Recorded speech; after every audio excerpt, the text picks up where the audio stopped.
નમો ભગવતે વાસુદેવાય। છઠ્ઠા સ્કંધનો અધ્યાય ત્રીજો। યમે વૈષ્ણવોનો ઉત્કર્ષ કહ્યો।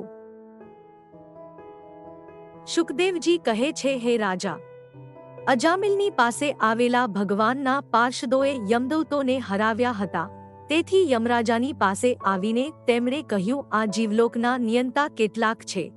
અમે તો તમે એક જ શાસક છો અમે માનતા હતા, પણ તમારી સત્તા ભૂલોકમાં નથી ચાલતી, કારણ કે આજે જ 4 કોઈ સિદ્ધો આવ્યા, તેણે તમારી આજ્ઞાનો તિરસ્કાર કર્યો છે।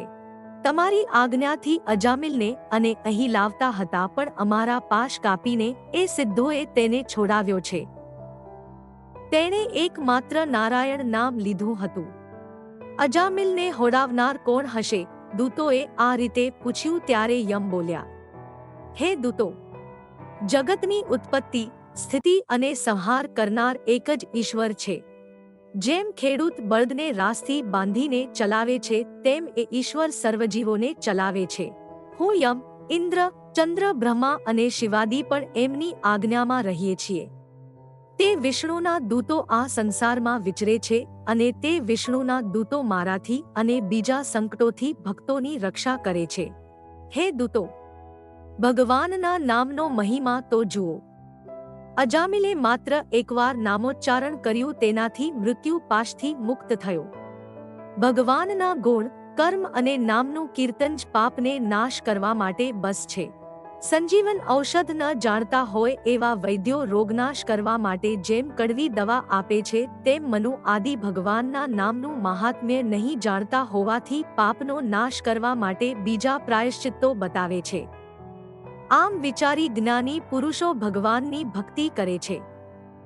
તે ભક્તો મારા દંડને યોગ્ય નથી। ભક્તોની ભગવાન રક્ષા કરે છે। મારી પાસે તો ભગવાનથી વિમુખ અને ઘરમાં આસક્તિવાળા દુષ્ટજનોને જ લાવજો। જેહવા ન વક્તિ ભગવદ ગુણનામ ધ્યેયન ચેતશ ન સ્મરતી તચ્ચરણારવિંદમ કૃષ્ણાય નો નમતી યચ્છિર એકદાપી તાનાન્ય ધ્વંસતો કરિત વિષ્ણુ કરિત્યાન।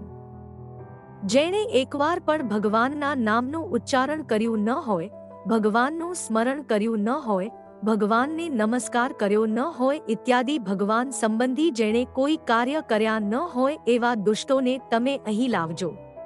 આ પ્રમાણે ભગવાનના મહિમા ભરેલું યમરાજાનું વચન સાંભળ્યા પછી યમદૂતો ભક્તજનોની સામે જોતા પણ ડરે છે। છઠ્ઠા સ્કંદનો ત્રીજો અધ્યાય સંપૂર્ણ।